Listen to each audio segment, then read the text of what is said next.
बिस्मिल्लाहिर्रहमानिर्रहीम। Hello, welcome back to my channel chemistry zone. आज हम एक नया टॉपिक लेके आए हैं जो कि है करेक्टराइजेशन टेक्निक्स। पिछली वीडियो में हमने जो चीज़ डिस्कस की है वो नैनो पार्टिकल्स है। ठीक है, नैनो पार्टिकल्स के डायमेंशन वगैरह हमने डिस्कस किए हैं, बाकी उसकी टाइप्स वगैरह भी डिस्कस किए हैं। वो एक अलग हमने जो है सारा जो भी बेसिक नॉलेज था अबाउट नैनो पार्टिकल्स वो हमने देखा। अब जो बहुत ही मेन चीज़ और इम्पोर्टेंट चीज़ आती है वो है करेक्टराइजेशन टेक्निक्स। हमारे पास नैनो पार्टिकल्स बने, उनकी टाइप क्या थी, हमने उनकी प्रेपरेशन या सोर्सेज वगैरह देख ली।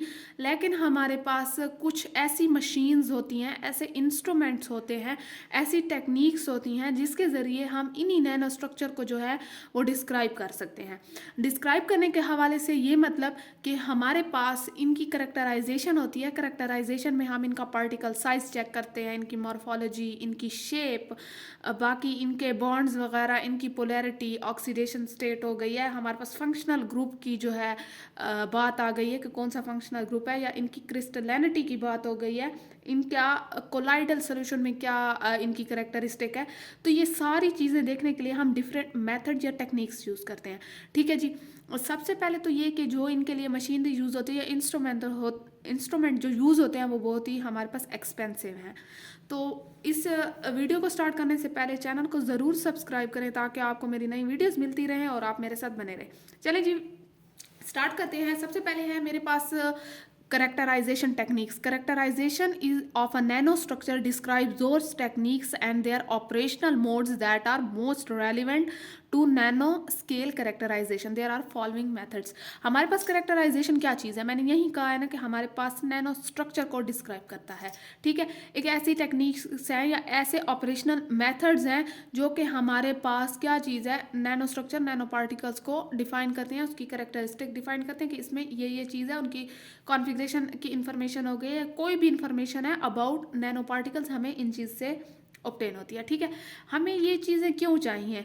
अगर लेट सपोज मुझे कोई भी स्पेसिफिक एप्लीकेशन के लिए कोई एक नैनो पार्टिकल चाहिए और वो नैनो पार्टिकल जो है लेट सपोज उसकी 1 to 2 नैनोमीटर रेंज होनी चाहिए। ठीक है, अगर वो उस एप्लीकेशन के लिए जो है एक मुझे ऐसा नैनो पार्टिकल चाहिए जिसकी 1 to 2 नैनोमीटर रेंज है, तो मुझे कैसे पता चलेगा कि मैंने जो नैनो पार्टिकल बनाया उसकी कितनी रेंज है? तो इसी टेक्निक के ज़रिए हम क्या चीज़ कर लेते हैं, पता कर लेते हैं कि नैनो पार्टिकल की कितनी रेंज है या कितना साइज़ है, या उसके जो हमने करेक्टरिस्टिक रखे हैं उसके कितने हैं। ठीक है जी। या हमें कोई नैनो पार्टिकल मिलता है तो उसकी इन्फॉर्मेशन लेने के लिए हम जो है, जैसे मुझे नेचुरल सोर्सेज से नैनो पार्टिकल मिला तो मैं उसकी क्या करूँगी, करेक्टराइजेशन करूँगी ताकि मुझे पता चले जो मेरी चीज़ बनी है या जो मुझे ऑब्टेन हुई है वो कैसे है, उसकी मॉर्फोलॉजी, उसकी सरफेस का वो, ये सारी चीज़ें आगे आप जब पढ़ेंगे तो आपको ये समझ आती जाएगी। पहले सबसे पहले जो है मेथड में हमारे पास एस्टिमेट 11 मेथड्स हैं, सॉरी 11 टेक्निक्स हैं। ठीक है, सबसे पहली जो है वो है यूवी विजिबल स्पेक्ट्रोस्कोपी। आपको बहुत ही सिंपल सी बात जो है बता दूं, आप यूवी विजिबल स्पेक्ट्रोस्कोपी से, तो अगर जो बच्चे रेलिवेंट नहीं है तो उनको तो मैं थोड़ा सा वो बता दूंगी ब्रीफली, लेकिन अगर जो रेलिवेंट है उनके लिए बहुत ज़्यादा आसान है। ये सिर्फ आप ये लिखे हुए को ना देखें, इसमें सिर्फ कॉन्सेप्ट को समझें। आप देखें, यूवी स्पेक्ट्रोस्कोपी हमारे पास वो है जिसमें आपने यूवी विजिबल लाइट को क्या करना है, यूज़ करना है, उसकी रेडिएशन को यूज़ करना है, उसे सैंपल के ऊपर स्ट्राइक करना है, एंगल ऑफ इंसिडेंट होगा, एंगल ऑफ रिफ्लेक्शन होगा, उसी के ज़रिए डिटेक्टर जो होता है वो हमेशा सिग्नल बनाता है। अगर आप स्पेक्ट्रोस्कोपी पढ़ चुके हैं, अगर ये आप वीडियो देख रहे हैं तो ऑब्वियसली आपने स्पेक्ट्रोस्कोपी पढ़ी होगी। जिस लेवल की ये वीडियो है, जिस हमारे पास जैसे MSc के बाद जब आप आगे जाएंगे, आगे MPhil वगैरह करते हैं, ये उसमें आएगा। ठीक है, तो ये आपको तब तक जो है स्पेक्ट्रोस्कोपी से अच्छी तरह आप रेलिवेंट हो चुके होंगे। आप देखिए, it is technique use to quantify the light that is absorbed and scattered by the sample. आपके पास यहाँ पे लेट सपोज मैं एक सैंपल देती हूँ, मैं यहाँ पे क्या करती हूँ, ये सरफेस है, ये हमारे पास सैंपल है, आपने इसे क्या किया कि यूवी विजिबल लाइट दी है। ठीक है, यहीं से ये आएगी, इसके स्ट्राइक होगी और यहाँ से रिफ्लेक्ट होगी या स्कैटर्ड होगी। ठीक है, आप देखिए तो ये क्या कहते हैं कि हमारे पास कोई भी लाइट है वो आती है, एब्जॉर्ब होती है और स्कैटर होती है। It is the simplest form, a sample is placed between light sources. Let suppose कोई ऐसी सोर्स लगा लो जिससे लाइट हमारे पास आ रही है, कौन सी लाइट आ रही है, यूवी विजिबल आ रही है। एंड फोटो डिटेक्टर, और एक डिटेक्टर इसी के साथ अटैच कर लो कि हमारे पास कितना जो है इंटेंसिटी की एब्जॉर्ब हुई है, कितनी स्कैटर्ड हुई है, वो सारा डिटेक्टर बताएगा। Intensity of beam of UV visible light is measured before and after passing through the sample. Let suppose यहाँ से यूवी विजिबल सोर्स से आई है, इस सैंपल पे लगी है और यहाँ से स्कैटर्ड हो गई है। अब पहले आने वाली और ये बाद में यहाँ से निकलने वाली जो इंटेंसिटी है इसको मेजर करेंगे, ठीक है, डिटेक्टर के जरिए, कि हमारे पास आई थी तो सैंपल ने कितनी की थी, और गई है तो हमारे पास कितनी जो है एब्जॉर्ब होकर कितनी बच के गई है। तो these measurement are compared at each wavelength to quantify the sample wavelength the spectrum is obtain. इसी तरीके से हमें स्पेक्ट्रम जो है वो ऑब्टेन हो जाएगा। It uses wavelength 0 to 20 nanometre. Estimate जो कहते हैं कि हमारे पास यूज होती है वेवलेंथ वो 0 to 20 नैनोमीटर होती है, ठीक है। अगर आपके पास लेट सपोज आप यहाँ पे जो बात हम कर रहे हैं, यहाँ पे तो हम नैनो पार्टिकल्स की बात कर रहे हैं, हमें बनाने ही नैनो पार्टिकल्स हैं या उनको चेक करना है, तो वो कहते हैं कि अगर आपके पास पीक ऑब्टेन हो रही है तो मीन्स कि आपके नैनो पार्टिकल्स बन गए हैं। अगर आपके पास पीक ऑब्टेन नहीं हो रही, या तो नैनो पार्टिकल्स बने नहीं है या वो अपना रोल परफॉर्म सही से नहीं करे, ठीक है। अब लेट सपोज अगर मैं यहाँ पे गोल्ड का सैंपल रखती हूँ तो मुझे जो पीक मिलेगी वो 400 to 500 नैनोमीटर मिलेगी। अगर मैं मेटल ऑक्साइड रखती हूँ तो मुझे 200 to 300 नैनोमीटर मिलेगी। यहाँ तक बात क्लियर है। अब यहाँ से जो ये आएगा, यहाँ पे जो एंगल बनेगा वो एंगल ऑफ इंसिडेंट है, यहाँ से जो स्कैटर्ड हुआ है तो वो एंगल ऑफ रिफ्लेक्शन है। ये चीज़ें तो आपको कर सकते हैं ना, खुद बना सकते हैं। ये सैंपल है, ये लाइट स्ट्राइक हो रही है, साथ में कोई फोटो डिटेक्टर अटैच कर दे जो हमारे पास इमेज स्पेक्ट्रम दे हमें। यहाँ तक बात क्लियर है। सबसे अब जो बेसिक मैंने इसे लिखा है यहाँ पे अलग पॉइंट में, इट गिव्स कॉन्फ़िगरेशन इन्फॉर्मेशन। ये हमें कोई भी सैंपल है उसकी कॉन्फ़िगरेशन की इन्फॉर्मेशन देती है। हर टेक्निक हमें एक स्पेसिफिक या स्पेशल या यूनिक हमें चीज़ बताती है कि इस सैंपल में या तो ये चीज़ है। लेट सपोज हम साइज करें तो हमारे पास जो है TEM करेंगे, ट्रांजिशन इलेक्ट्रॉन माइक्रोस्कोपी करेंगे। अगर हम कॉन्फ़िगरेशन के लिए करें तो हम क्या करेंगे, हम यूवी विजिबल स्पेक्ट्रोस्कोपी करेंगे। यहाँ तक बात क्लियर है। अब देखते हैं TEM जो है ट्रांजिशन इलेक्ट्रॉन माइक्रोस्कोपी, जिसकी एब्रीविएशन है, हम उसे शॉर्ट फॉर्म में TEM भी लिखते हैं। तो is the high magnifying measurement technique that images the transmission of beam of electron through this sample. This technique uses electron rather than light to illuminate the sample. हमारे पास TEM imaging has significantly high resolution than light based imaging techniques. यहाँ पे एक बात आप लोग याद रखें कि हमारे पास यहाँ पे जब यूवी विजिबल, अच्छा बहुत से बच्चे ये तो कंफ्यूज हो जाते हैं कि इतनी ज़्यादा 11 टेक्निक्स जो मैं अभी पढ़ाऊँगी वो तो 11 टेक्निक्स है, इसमें हम कैसे याद करें, हमें तो याद ही नहीं हो रहा कि कौन सी चीज़ क्या किस में क्या करे। सबसे पहले तो मैं आपको सिंपल सा फंडा ये बताऊं कि जैसे यूवी विजिबल स्पेक्ट्रोस्कोपी है, आपने बस सिंपल सी बात याद रखनी है कि जब हमारे पास कोई भी इंस्ट्रूमेंट है, ठीक है, इंस्ट्रूमेंट पे लाइट स्ट्राइक करेगी और रिफ्लेक्ट होगी, बस साथ में फोटो डिटेक्टर होगा। आपने बस ये चीज़ें याद रखनी है कि गोल्ड की इतनी पीक है, ये बाकी ये सारा खुद से लिखना है। और ये भी बताना है कि यहाँ पे यूवी विजिबल लाइट यूज़ हो रही है, सोर्स जो हमें दे रही है वो यूवी विजिबल है, क्योंकि हम यहाँ स्पेक्ट्रोस्कोपी यूवी विजिबल की करें। लेट सपोज यहाँ पे मैं आगे जो पढ़ाऊंगी वो इंफ्रारेड की भी होगी, तो वहां पे क्या करिए, वो इंफ्रारेड रेडिएशन यूज कर रही है, उससे जो स्पेक्ट्रम मिल रहा है, ठीक है। अब आपने बेसिक चीज बस ये याद रखनी है कि ये हमें कॉन्फ़िगरेशन की इंफॉर्मेशन देता है। अब जब दूसरे पे हम TEM पे आएंगे, इलेक्ट्रॉन ट्रांजिशन इलेक्ट्रॉन माइक्रोस्कोपी। अच्छा, आपको तो बहुत सारी चीज़ें यहाँ भी पता चल गई होंगी कि हमारे पास इलेक्ट्रॉन की बात हो रही है माइक्रोस्कोपी, तो यूवी विजिबल जैसे लाइट वहाँ यूज़ हो रही थी उसकी जगह हम अब इलेक्ट्रॉन यूज़ करेंगे। और जहाँ इलेक्ट्रॉन माइक्रोस्कोपी हो, आप एक बात याद रखना कि उसकी सबसे अच्छी रेजोल्यूशन होती है इमेजिंग में, ठीक है। अगर आप इलेक्ट्रॉन माइक्रोस्कोप यूज़ कर रहे हैं, बहुत ही एडवांस लेवल पे है, तो आप आम माइक्रोस्कोप से इसकी बहुत ज़्यादा रेजोल्यूशन अच्छी होती है, अच्छी पिक्चर आती है हमारे पास। तो वो कहते हैं कि ये एक हाई मैग्नीफाइंग इंस्ट्रूमेंट है, इससे मैग्नीफिकेशन भी बहुत अच्छी होती है। टेक्निक जो हमारे पास किस तरीके से हम यूज़ करते हैं, हम ट्रांसमिशन करते हैं बीम ऑफ इलेक्ट्रॉन की थ्रू सैंपल। लेट सपोज यहाँ यूवी हो रही थी, अब यहाँ पे मैं बीम ऑफ इलेक्ट्रॉन जो पास करवाती हूँ, ठीक है। तो वो कहते हैं कि ये हमारे पास जो टेक्निक होती है ये इलेक्ट्रॉन यूज़ करती है बजाय लाइट के, इंस्टेड ऑफ लाइट या rather than light to illuminate this sample. पहले तो हम यूवी विजिबल कर रहे थे या दूसरी उसमें स्पेक्ट्रोस्कोपी में दूसरी लाइट यूज़ करते हैं, तो इंफ्रारेड में इंफ्रारेड करते हैं। तो ये जो इलेक्ट्रॉन की बात हो रही है, यहाँ हमने इलेक्ट्रॉन बीम इस्तेमाल करनी है किसके बजाय, दूसरी लाइट के, जो एलिमिनेट करेगा सैंपल को। और वो कहते हैं कि ये हमारे पास सिग्निफिकेंटली हाई रेजोल्यूशन की होती है, बाकी जितने भी लाइट बेस्ड टेक्निक्स हैं उनसे ज़्यादा ही अच्छी होती है। Successful imaging of nano particles using TEM depend upon the contrast sample relevant relative to background. अच्छा, इसका जो है कंपैरिजन होता है या कंट्रास्ट रखते हैं इसके बैकग्राउंड से। जब तक कि आप खुद प्रैक्टिकल वे में नहीं करेंगे तब तक तो बहुत सी चीज़ें आपको भी क्लियर नहीं होंगी, लेकिन मैं कोशिश कर रही हूँ कि आपको बहुत ज़्यादा जो है सिंपल वर्डिंग में समझाऊँ ताकि आपको क्लियर हो जाए। सैंपल आर प्रिपेयर्ड फॉर, अच्छा जो आप सैंपल यूज़ कर रहे हैं हम, या सैंपल को हम इमेजिंग के लिए हम रेडी कर रहे हैं, प्रिपेयर कर रहे हैं, वो कहते हैं कि वो सैंपल कैसे प्रिपेयर होता है। Sample are prepared for imaging by dry nano particles on copper grind. हम अब कॉपर ग्राइंड लेते हैं, ठीक है, that is coated with the thin layer of carbon. अब ये हमारे पास जो चीज़ें यूज़ हो रही हैं इसमें कॉपर ग्राइंड है और हमारे पास coating of thin coating of carbon है। कि हम सैंपल को प्रिपेयर करते हैं और फिर जाके रखते हैं और बीम ऑफ इलेक्ट्रॉन को पास करवाते हैं और फिर जाके हमारे पास इमेज आती है, ठीक है। हर टेक्निक की अपना जो है एक प्रोसेस है, अपने स्टेप्स है। अब देखिए, material with high electron densities than amorphous carbon और इजीली इमेजिन्ड, मतलब कि इमेज उसकी जल्दी निकल आती है कि जो जिनकी हाई इलेक्ट्रॉन डेंसिटीज होती हैं। These include silver, gold, copper, aluminium, most oxides like silica, aluminium oxide, polymer, nano particles. यहाँ तक बात क्लियर है? सिंपल में लिखें कि इलेक्ट्रॉन पास करवाते हैं, बाकी जो लाइटिंग होती है, लाइट टेक्निक्स, उनसे ज़्यादा अच्छी रेजोल्यूशन होती है, अच्छी इमेजिंग आ जाती है, आसानी से आ जाती है। बाकी इसका जो है हम क्या करते हैं, इमेज प्रोसेस के लिए हम कॉपर ग्राइंड लेते हैं, एक ड्राई पार्टिकल्स जो होते हैं वो कॉपर ग्राइंड पे लेते हैं, उसे कोट कर देते हैं with carbon, thin carbon layer, ठीक है।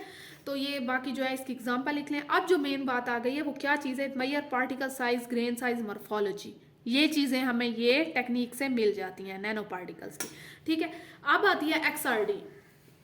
XRD जो है क्या चीज़ है, XRD abbreviation X ray diffraction. आपको बहुत अंदाज़ा हो गया होगा कि इसमें एक्सरेज यूज़ हो रही हैं, ठीक है, नेम से ही अंदाज़ा हो गया होगा। चलें जी देखते हैं। This technique is based on irradiating a material with incident X-rays and then measuring the intensities and scattered angle of X-rays that leaves the material।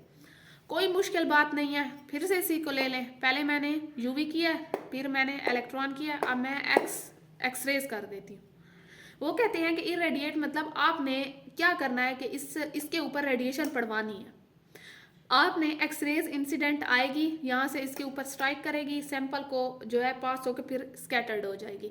आने वाला इंसिडेंट एक्सरेज, जाने वाली स्कैटर्ड एक्सरेज। यहाँ तक बात क्लियर है? तो वो कहते हैं कि हमने भी यही करना है कि टेक्निक में हमने एक मटेरियल लेना है, सैंपल लेना है, उससे इरेडिएट कराना है एक्सरेज से, फिर उसमें हमने क्या करना है, इंटेंसिटी चेक करनी है आने वाली की और जाने वाली स्कैटर्ड का कि इसकी कितनी है। और यही चीज़ें हमारे पास क्या देंगी, स्पेक्ट्रम देंगी या इन्फॉर्मेशन देंगी। अब आपने या एक चीज़ देखनी है कि हमारे पास जो है क्या चीज़ है। This technique is use for analysis of nano particle phase and crystallinity. ये हमारे पास फेज चेक करने के लिए भी यूज होती है और क्रिस्टलिनिटी ऑफ नैनो पार्टिकल्स जो है चेक करने के लिए भी यूज होती है। इसका यूनिट जो है हमारे पास 2 थीटा है, ये आगे आपको पता चल जाएगा 2 थीटा कैसे है। 2 main things are obtain white and black paper and excel sheet. हमारे पास इस मशीन या इस इंस्ट्रूमेंट में से या इस टेक्निक में से 2 चीज़ें होती है, एक वाइट एंड ब्लैक पेपर होता है और एक एक्सेल शीट हमें जो है ऑब्टेन होती है। The resolution of XRD is highly affected in the case where sample is highly amorphous characteristic with varied interatomic distance as or where nanoparticles are smaller than several hundred of atoms। अच्छा, XRD में आपने पहले तो ये करना है ना कि हमारे पास एक्सरेज जो है डाइफ्रैक्शन की टेक्निक है जिसमें हमारे पास नैनो पार्टिकल्स की क्रिस्टलिनिटी फेज ऑब्जर्व होता है। इसमें हम स्कैटर करते हैं एक्सरेज को और फिर हम उनकी इंटेंसिटीज मेजर करते हैं और हमें जो है इन्फॉर्मेशन ये देती है। फिर आपने एक चीज़ ये भी बतानी है कि इसका यूनिट 2 थीटा है और साथ ही में हमें 2 चीज़ें देता है, वाइट एंड ब्लैक और एक्सेल शीट देता है। ये इन्फॉर्मेशन होती है मशीन से, जैसे आप ECG करवाते हैं आपके पास पेपर निकलता है, ठीक है, इन्फॉर्मेशन देता है ना। तो same is the case with XRD, हमारे पास यहाँ भी ऐसा होता है, 2 चीज़ें ऑब्टेन होती है। बाकी वो कहते हैं अगर XRD है उसमें 2 चीज़ें इफेक्ट करती हैं। एक तो बहुत ही हाईली एमॉर्फस सैंपल ना हो, एमॉर्फस उसका स्ट्रक्चर ना हो जिसमें हमारे पास उसका जो है वेरी करे इंटर एटॉमिक डिस्टेंस में, डिफरेंट मतलब इंटर एटॉमिक डिस्टेंस हो। और बाकी जो है ये भी है कि नैनो पार्टिकल जो है वो 700 जो एटम है उससे भी छोटा ना हो, बहुत ज़्यादा छोटा भी ना हो, कि एक रेंज से ही छोटा हो जाए अपनी, या एमॉर्फस स्ट्रक्चर ना हो। तो ये दो चीज़ें हमारे पास इफेक्ट कर रही हैं किस चीज़ को, नैनो पार्टिकल जो है, जहाँ हम जब XRD में डालते हैं तब ये इफेक्ट होता है। बाकी अगर एग्जांपल ये देखें तो मेटल है, मेटल ऑक्साइड्स हैं। अच्छा, मेटल ऑक्साइड में इसके बाद मेटल ऑक्साइड क्रिस्टलाइन भी हो सकता है, एमॉर्फस भी हो सकता है। अगर एमॉर्फस में एग्जांपल देखते हैं तो हमारे पास नियॉन 48 है, MCM 50 है, सिलिकॉन डाइऑक्साइड है, या हम इसे सिलिकॉन को NCM 41 भी कह सकते हैं। ठीक है, यहाँ तक बात क्लियर है। अब मैं आपको ये बताती हूँ कि हमारे पास जो है कैसे 2θ इसका बनता है। बाकी XRD जो होता है इसका एक अपना फार्मूला भी होता है जिससे ये कैलकुलेट होती है। ठीक है जी, चले जी, आप लोग देख सकते हैं हमारे पास यहाँ पे क्या चीज़ है। आप लोग ये देख लें कि हमारे पास यहाँ पे इंटेंसिटी है और उसका ग्राफ है 2θ के साथ। ठीक है, अगर हम ग्राफ इसका ड्रा करेंगे या इसका प्लॉट करेंगे तो हमारे पास ऐसे आएगा, इंटेंसिटी वर्सेस 2θ। अब यहाँ पे देखिए कि मेरे पास एक सैंपल है। ठीक है, अब मैंने एक्सरेज इंसिडेंट यहाँ पे करवाई है, यहाँ एक एंगल ऑफ इंसिडेंट बना है, यहाँ पे एंगल ऑफ रिफ्लेक्शन बना है, तो ये एंगल और ये एंगल कितना होगा, 2θ हो जाएगा, इसलिए इसका यूनिट 2θ है। XRD is calculated by its own formula, every peak is associated with its latest point. हमारे पास ये अपने फार्मूले से होता है, जो हर हमारे पास पीक होती है वो अपने लेटेस्ट पॉइंट से एसोसिएट करती है। अब जो सबसे मेन चीज़ आ गया, it tells about shape, size, phase, crystallinity. आपने जो चीज़ें याद करनी है ना वो बस यही है कि कौन सी चीज़ क्या चीज़ की इंफॉर्मेशन दे रही है। ठीक है, अगर आप लोग यहाँ पे सिर्फ नाम की वजह से ही 2-4 पॉइंट लिख देना तो बहुत ही आपके लिए इजी हो जाएगा कि इतना ज़्यादा जो है वर्ड टू वर्ड याद करने से, सिर्फ जो है कॉन्सेप्ट अपने माइंड में ले लें।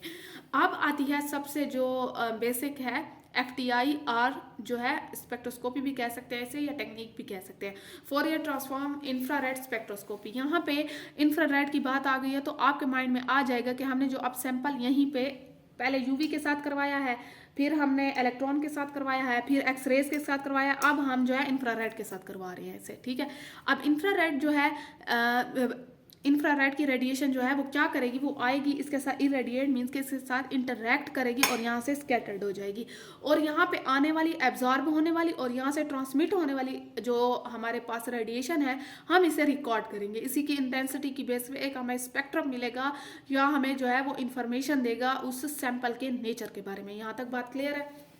चलिए जी, देखते हैं। This technique is based on irradiating material with IR मतलब infrared light, where the absorb और transmitted radiation is recorded. The resulting spectrum represent a unique fingerprint of sample, where the information about nature of sample is obtain, such as bond polarity, bond involve, oxidation state eight extra.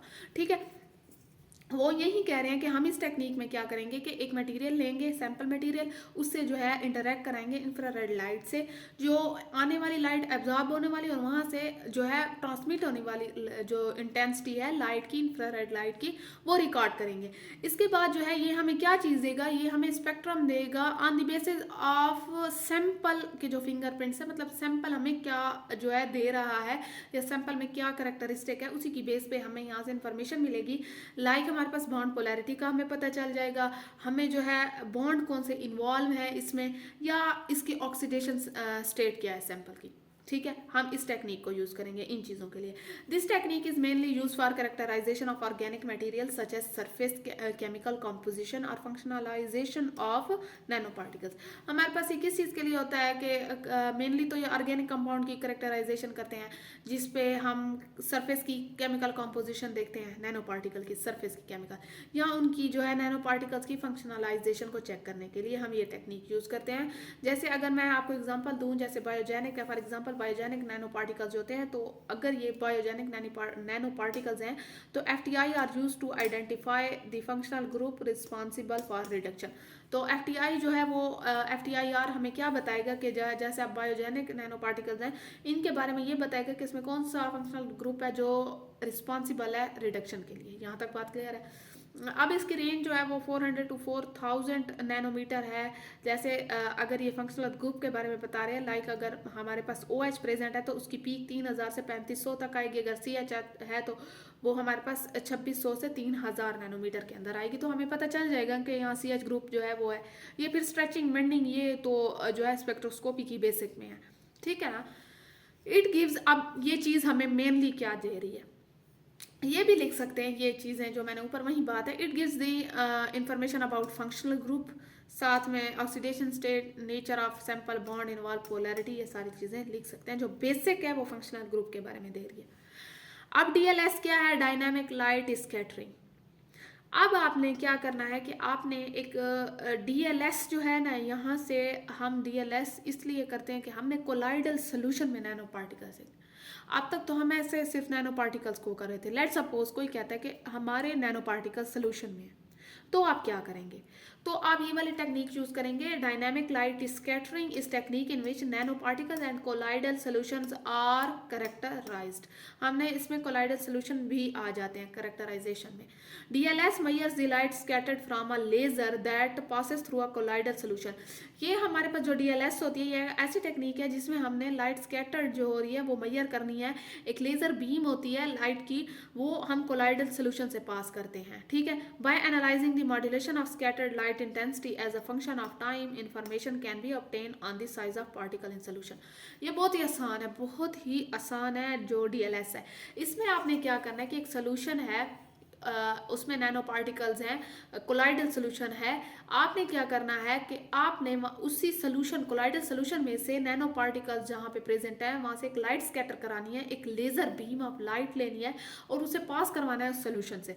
अगर वो light pass हो गई है तो वो हमें क्या चीज़ बताएगी, स्कैटरिंग उसकी हो रही है, तो वो हमें बताएगी कि ये जो पार्टिकल्स इसमें है उसका कितना साइज है। यहाँ पे एक चीज आप लोग देखें, analysis is based on diffusive motion of particles in solution, जैसे ब्राउनियन मोशन कहते हैं, which larger particle will move slowly and scattered more light than smaller one. अगर आपकी लाइट की स्कैटरिंग ज्यादा हो रही है तो मतलब कि हमारे पास लार्जर पार्टिकल्स है, अगर आपकी लाइट की स्कैटरिंग कम हो रही है तो मतलब आपके पास स्मॉलर पार्टिकल्स है, ठीक है। यहाँ से हमें यही चीज पता चलती है। बस आपने एक लेजर बीम है जो सोल्यूशन से पास करवानी है और पार्टिकल का साइज जो है वो खुद स्कैटरिंग बता देगी कि कितनी स्कैटरिंग हो रही है। अगर ज्यादा है तो लार्जर साइज है, कम है तो स्मॉलर साइज है। यहाँ तक बात क्लियर है। अब देखते हैं size of particles in measured in colloidal solution. यहाँ पे जो बेसिक बात है, साइज ऑफ पार्टिकल मेजर करता है इन colloidal solution.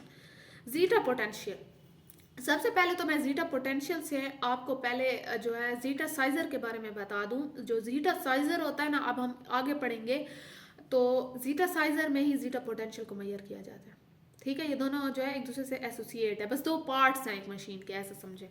It is also known as a electrokinetic potential in which effective electric charge on the nano particle surface is measured and quantify the charge stability of colloidal nano particles.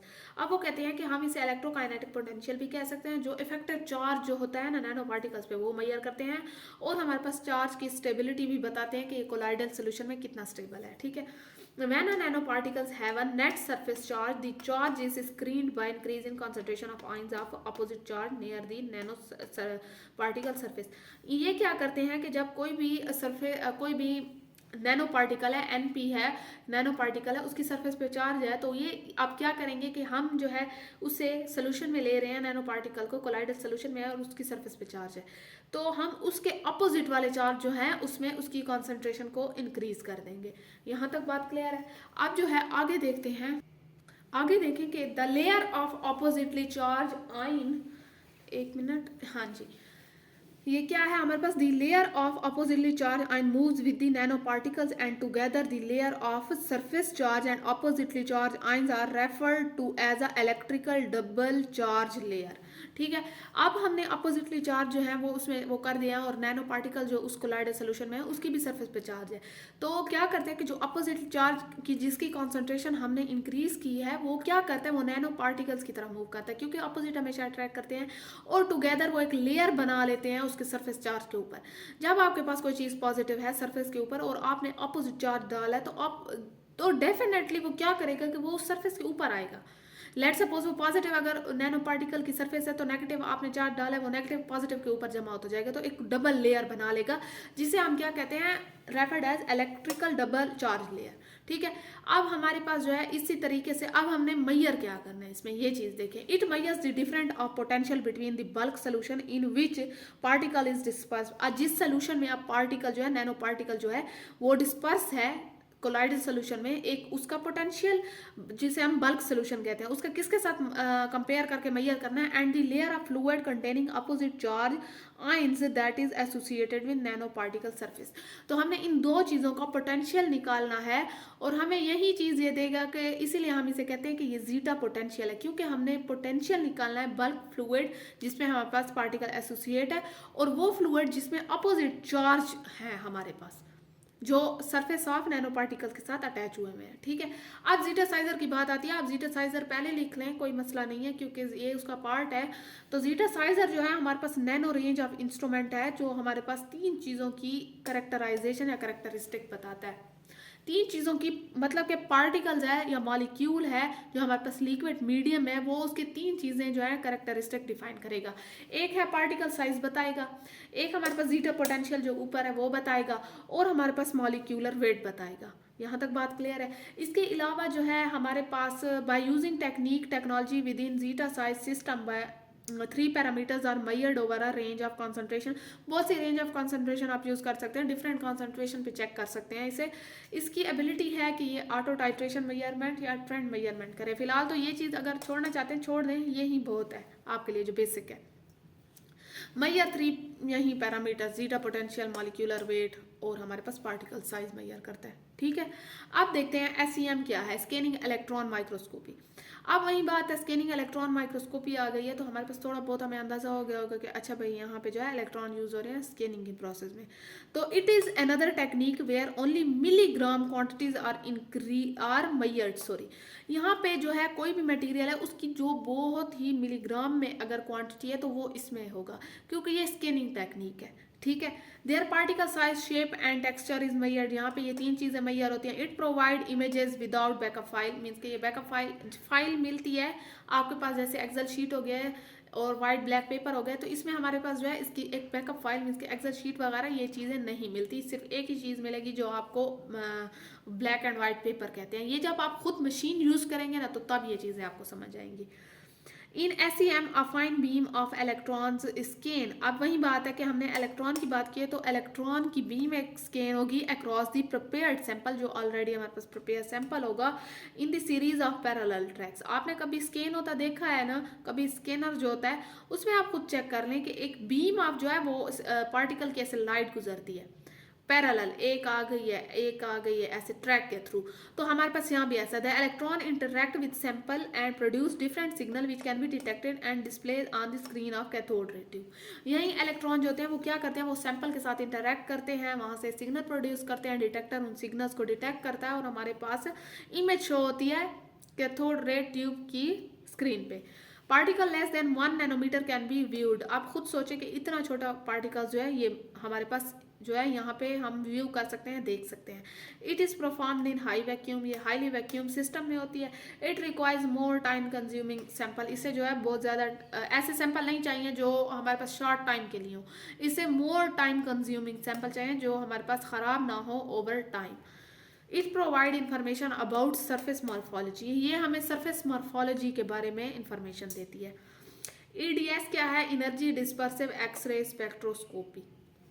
यहाँ पे जरा देखेंगे x ray की बात आ गई है तो यहाँ पे देखते हैं कौन सी स्पेक्ट्रोस्कोपी है। In this it is used to achieve quantitative and qualitative measurements, elemental distribution mapping and chemical state analysis of catalyst. अब आपके पास ये इतनी सारी बातें बता रहा है कि हमारे पास जो EDS होता है ये किस किस चीज़ के लिए मेजर होता है, क्वान्टिटेटिव क्वालिटेटिव मेजरमेंट के लिए भी होता है, एलिमेंटल डिस्ट्रीब्यूशन मैपिंग के लिए भी होता है और chemical state analysis of catalyst के लिए भी होता है।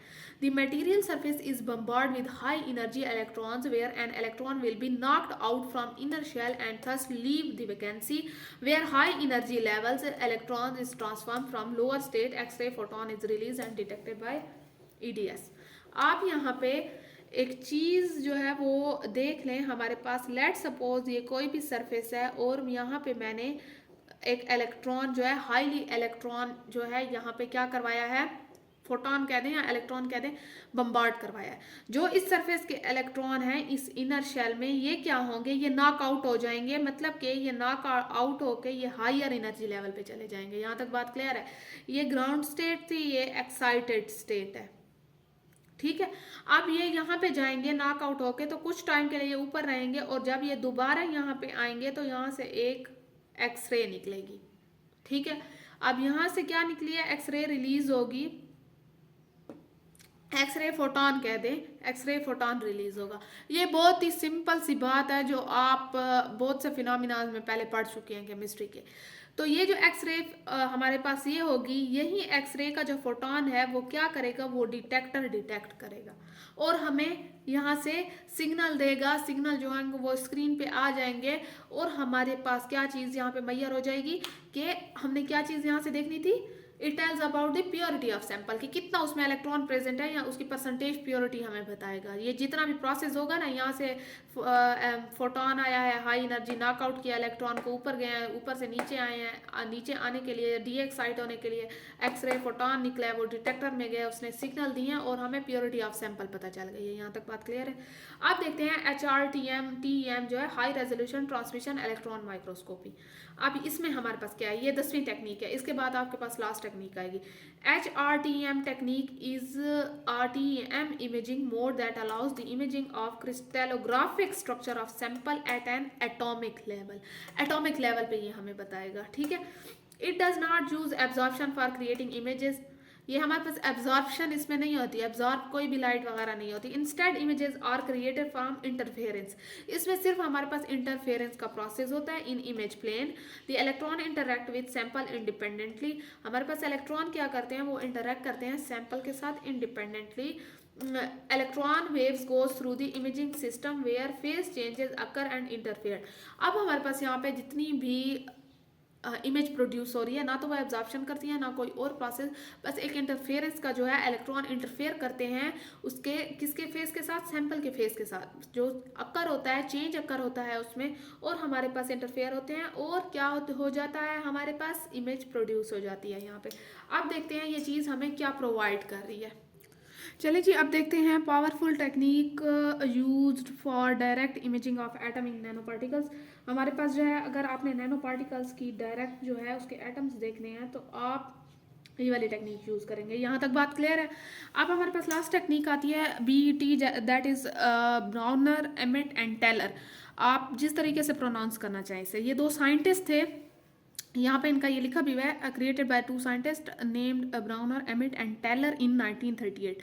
तो इन्होंने ये किया था, इन्होंने एक थ्योरी दी थी जिसके बिहाइंड जो है ये वो हिस्ट्री की बात है, हमने सिर्फ टेक्निक को जो है पढ़ना है। तो देखते हैं, it tells us about the size of metal oxide due to porous nature. हमने पोरस नेचर जो हमारे पास मेटल ऑक्साइड्स होते हैं, हमने ऑलरेडी एग्जांपल भी पढ़ी है, ये हमने उसका पोर्स का साइज बताता है हमें, या हमारे पास पार्टिकल्स का डायमीटर बताता है। यहाँ तक बात क्लियर है। It is method use for measuring of surface area and pore size, distribution of porous material by absorbing gas, usually a nitrogen gas on the surface of material at low temperature. Let suppose हमारे पास कोई भी surface है जिस पे low temperature पे हमारे पास nitrogen gas जो है वो एब्जॉर्ब हो रही है। ठीक है। तो ये पोर साइज बताएगा कि हमारे पास कितना पोर साइज है और उसकी सरफेस क्या है। मेनली हम एब्जॉर्प्शन का जो प्रोसेस होता है ये उसमें ये सारी चीज़ें होती हैं कि हमारे पास पोरस नेचर होना चाहिए। नैनो पार्टिकल्स जो है वहाँ पे भी यूज़ होते हैं, तो यहाँ पे तो नैनो पार्टिकल्स की बात हो रही है। तो ये हमारे पास अगर पोरस नेचर का कोई है नैनो पार्टिकल को, उसका पोर साइज बताएगा और हमारे पास सरफेस एरिया के बारे में बताएगा। It assumes that the gas molecules form a nano layer on the surface of material and then additional layer can form on the top of first layer. The amount of gas absorbed at different pressure is used to calculate the surface area and pore size distribution using BET equation. इसकी अपनी equation होती है जिसमें हमारे पास ये क्या करते हैं, इसे मेजर करते हैं। अगर आपसे कोई ये पूछे कि हमारे पास BET जो है हमारे पास ये टेक्निक किस लिए यूज़ हो रही है, तो आप सिंपली कह दें कि हमारे पास सरफेस एरिया और पोर साइज को मेजर करने के लिए यूज़ हो रही है। मेनली जो गैसेज एब्जॉर्ब होती हैं सरफेस पे वहाँ पे। तो यहाँ तक था। आई होप सो आपको समझ आ गई होगी। हमारे पास 11 टेक्निक्स थी जो हमने कवर कर ली। आगे जो हम पढ़ेंगे वो सोल जेल मेथड है, ग्रीन मेथड है, साथ में एप्लीकेशंस भी हैं, दूसरी भी एप्लीकेशंस हैं। तो अब तक के लिए इस वीडियो को यहाँ पे ख़त्म करते हैं। ऑलरेडी वीडियो बहुत लंबी हो चुकी है, तो सब्सक्राइब करें, कमेंट करें, शेयर करें, मेरे साथ बने रहें और अगली वीडियो का वेट करें। अल्लाह हाफिज़।